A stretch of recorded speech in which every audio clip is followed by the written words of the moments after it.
Votre Altesse royale, merci de nous faire l'honneur d'être présente pour cette Journée internationale des droits des femmes. Première question, en quoi cette Journée internationale des droits des femmes est-elle si importante à vos yeux? Merci de me recevoir, tout d'abord. Elle est très importante à mes yeux parce qu'elle attire l'attention, elle met le focus, un jour par an, au moins, sur la nécessité absolue de parler de cette thématique essentielle qu'est le droit des femmes. Mais ce n'est qu'une journée, c'est un symbole. Mais en fait, pour nous toutes les femmes, nous travaillons 365 jours par an pour les droits des femmes et pour que chaque journée soit une journée importante pour les femmes. C'est donc quelque chose qui doit se répéter, on va dire, sur toute l'année, cette mention de Journée internationale des droits des femmes. C'est un travail continu. La situation actuelle est telle que il y a une grande amélioration qui s'est faite au niveau des droits des femmes, mais nous ne sommes pas encore du tout à une égalité de droits, et nous le savons tous. Et sans même parler concrètement de l'égalité des droits, moi je voudrais revenir simplement dans la tête des uns et des autres au niveau du regard que l'on porte sur les femmes. Et je ne parle pas seulement de pays plus loin de nous, je parle de chez nous aussi. Il y a encore une situation pour les femmes qui travaillent, qui sont dans le milieu du travail et qui sont actives, un regard qui n'est pas toujours un regard d'égalité. Un regard d'égalité, c'est vrai qu'on y aspire. Justement, en termes de regard d'égalité, quelles seraient des femmes qui vous auraient inspiré dans la volonté de travail vers l'égalité ? Mais il y a beaucoup de femmes qui m'ont inspirée au long de ma jeunesse et de ma vie, bien sûr, et sur lesquelles j'ai pris exemple. Mais moi, j'aimerais mentionner celles, justement, que personne ne connaît. Celles dont moi non plus je ne connais pas le nom, mais qui sont pour moi les plus grandes, les plus fortes. Je pense aujourd'hui, évidemment, particulièrement aux femmes afghanes. C'est évident. Elles sont un exemple extraordinaire de force, de courage, de résilience. Mais je pense aussi à toutes les femmes que j'ai rencontrées au Bangladesh au cours de mes différents voyages ou en Afrique, qui s'en sortent, qui portent ces continents et ces pays à bout de bras, parce qu'il faut le dire, elles ont les enfants sur le dos ou sur le ventre, elles s'occupent de tout, elles s'occupent du foyer, elles s'occupent de l'éducation, elles s'occupent des cultures, elles s'occupent des repas, elles font le travail et elles font tout le reste aussi. Et on m'a souvent dit en Afrique, elles portent le continent à bout de bras, ne serait-ce que pour l'Afrique. Mais d'une façon générale, il faudrait quand même une reconnaissance plus grande à quel point les femmes sont une composante, et la composante, je dirais, essentielle au niveau de l'égalité homme-femme pour que nous puissions aller vers un monde de plus grande paix, entente.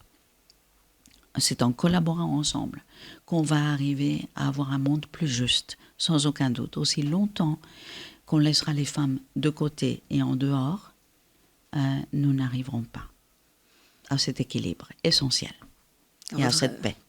Arriver à cette paix. Votre Altesse royale, vous faites de nombreuses actions dans ce sens. Pourriez-vous nous éclairer sur certains événements en particulier touchant à cette question des droits des femmes ?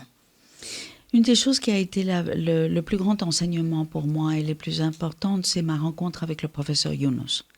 Je me souviens déjà qu'à l'université, j'étais révoltée contre la misère dans le monde. Et je me posais la question, comment est-ce possible qu'on n'arrive pas à aider ceux qui sont dans la misère. Et en rencontrant le professeur Yunus, grâce à Federico Mayor, comme première mission à l'UNESCO, lorsque j'ai été nommée ambassadeur de bonne volonté, eh bien, ça a été pour moi extraordinaire de voir à quel point de donner un crédit à des femmes qui n'avaient aucun moyen de s'en sortir culturellement, socialement et économiquement, et qui n'avaient pas d'éducation quelconque, de leur donner un petit crédit, à quel point elles ont prouvé qu'elles étaient fortes, intelligentes, créatives, responsables et dignes, mais d'une façon au-delà de ce qu'on peut imaginer.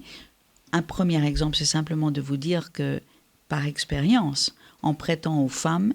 Nous savons aujourd'hui que les femmes remboursent à 98%, ce que aucune banque commerciale ne pourrait espérer de qui que ce soit aujourd'hui. Donc, d'abord cela, elles sont tellement reconnaissantes qu'on leur fasse confiance qu'elles considèrent comme un honneur et un devoir de rembourser.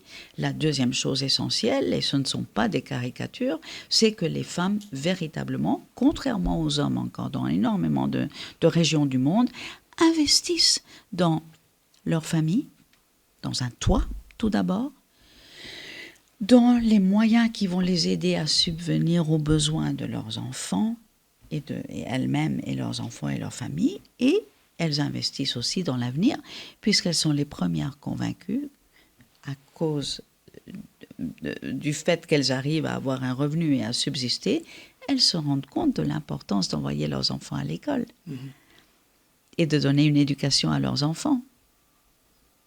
Tristement, en parallèle, on peut dire que dans énormément de pays, et c'est encore une réalité, des hommes dans la même situation ne vont pas nécessairement du tout investir dans les mêmes priorités. Au contraire, c'est souvent une moto, une télévision, boire.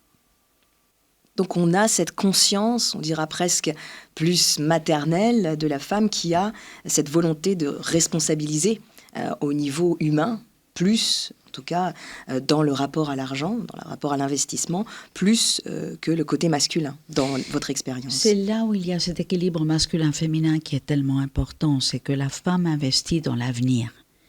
Elle investit dans la société, elle investit elle donne la vie et elle investit dans ce qui va être porteur de vie et tissu social, nécessairement. Elle est poussée à cela. Donc la femme, elle porte un peu le monde, hein, si je vous entends bien. Les femmes portent le monde pour moi.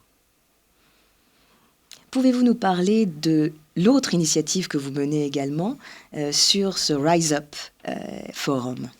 Stand Speak Rise Up est une initiative que j'ai commencée avec le docteur Denis Mukwege et avec ma conseillère Shikeba Hashemi, que vous allez interviewer tout à l'heure. Et une autre partenaire était aussi Céline Bardet, qui travaille beaucoup dans ce domaine avec son association. Et nous avons fait ce forum, en fait, à la demande de Dr Mukwege. J'avais entendu Dr Mukwege, j'étais bouleversée, et je lui ai demandé ce que je pouvais faire pour l'aider. Et il m'avait dit qu'il serait bon de donner une plateforme aux femmes, aux victimes, pour qu'elles puissent s'exprimer. J'ai tout de suite accepté, j'ai tout de suite voulu créer un forum parce que j'avais assisté à tant de conférences internationales dans lesquelles ce n'était jamais les premières concernées qui parlaient, qui prenaient la parole. Or, j'ai appris avec le professeur Younous que les plus intelligents sur leurs besoins sont les premiers concernés. Bien sûr. Sont les femmes qui reçoivent des crédits, sont les femmes qui sont victimes de viols, victimes de violences. C'est elles qui savent le mieux ce dont elles ont besoin. Et j'ai donc demandé au docteur que nous fassions ce forum ensemble en donnant la place centrale aux victimes. Elles sont venues, elles étaient à 50 du monde entier. Parce que malheureusement, c'est un problème qu'on retrouve autant en Afrique qu'en Europe. Kosovo, Bosnie-Herzégovine, Ukraine sont malheureusement des exemples trop récents. En Colombie, en Amérique du Sud, il y a la planète entière est concernée par la problématique. Et on oublie souvent de dire que le viol comme arme de guerre, c'est déjà une chose terrible. Mais ce n'est pas seulement du viol dont on parle. Et Mukwege, le docteur, le répète souvent, c'est du viol accompagné de torture. Et ça, on ne le dit pas suffisamment. Il faut quand même le préciser. C'est pourquoi je milite pour que, au niveau des droits de l'homme, nous puissions vraiment inscrire comme un crime le viol comme arme de guerre. On sent que toutes ces causes vous touchent profondément, Votre Altesse Royale.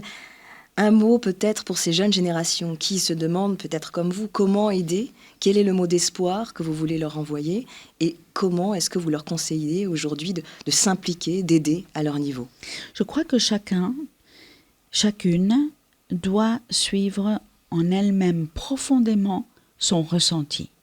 Moi, je me suis toujours dit qu'à la place où j'étais auprès de mon mari comme épouse de chef d'État d'une monarchie, je me suis toujours dit que je n'allais pas ni accepter ni me satisfaire d'un rôle purement représentatif. Je peux vous assurer que très souvent ça a énormément dérangé. Et pourtant, il ne faut pas se laisser réduire. Nous savons chacune de nous en nous ce vers quoi nous aspirons. Il ne faut pas laisser les diktats sociaux nous empêcher de nous réaliser. Et moi, j'ai toujours, grâce et avec l'aide de mon mari, qui est mon soutien numéro 1, j'ai pu me dire, eh bien, à la place où je suis, je vais justement m'occuper des causes les plus difficiles, les plus oubliées, celles dont personne ne veut. Parce que si moi, je n'en parle pas, qui va en parler ? Et donc ça a été toujours ma motivation. Et c'est pour ça que j'ai été dans les prisons au Burundi pour sortir les enfants mineurs enfermés pour des délits de droit commun, pour les sortir de prison. Car les prisons africaines ont énormément d'enfants emprisonnés pour des délits de droit commun. C'est pour ça aussi que je me suis lancée dans le viol comme arme de guerre. C'est pour cela que je me suis attaquée chez moi au Luxembourg au problème des difficultés d'apprentissage des enfants dans les écoles, de dyslexie et autres, parce qu'on n'adressait pas le problème de ces enfants. Toutes les causes dont on ne veut pas. Et ça, c'est quelque chose que j'avais profondément en moi, mais je pense que chacune de nous a ce ressenti à la place où nous sommes, et chacune de nous peut faire quelque chose pour faire avancer les choses. Mais je le dis tout de suite, c'est pas facile. Nous sommes des battantes, nous les femmes, et nous devons être continuellement prêtes à nous confronter à des mentalités et à des convictions qui sont d'un autre temps et qu'il faut changer, absolument. Votre Altesse royale, merci. Merci de ce très beau témoignage. Je vous en prie.